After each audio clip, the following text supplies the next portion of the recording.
ننھا بیج اور بڑا خواب کبھی ایک باغ میں مٹی کے اندر ایک ننھا سا بیج رہتا تھا۔ اس کا نام تھا چمکی۔ چمکی بہت چھوٹا تھا اور اکثر سوچتا تھا، میں اتنا چھوٹا ہوں، کیا میں کبھی ایک خوبصورت پودا بن سکوں گا؟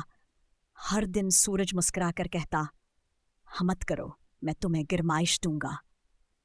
بارش نرمی سے کہتی، میں تمہیں پانی دوں گی، تم بڑھ سکتے ہو۔ ہوا پیار سے سرگوشی کرتی، اپنے آپ پر یقین کرو۔ چمکی نے ہمت کی۔ اس نے اپنی چھوٹی سی جڑ زمین میں لگائی، ٹھک! پھر زمین پھٹی اور ایک ننھا سا سبز پتا باہر آیا۔ چمکی خوشی سے چلا اٹھا، میں کر سکتا ہوں۔ دن گزرتے گئے، چمکی بڑا ہوتا گیا، سبز ہوتا گیا، مضبوط ہوتا گیا۔ آخر کار وہ ایک خوبصورت بڑا سورج مکھی کا پھول بن گیا جس کی پتیوں میں روشنی چمکتی تھی۔ چمکی نے آسمان کی طرف دیکھا اور مسکرا کر کہا، میں چھوٹا نہیں تھا، میں بس بڑھ رہا تھا۔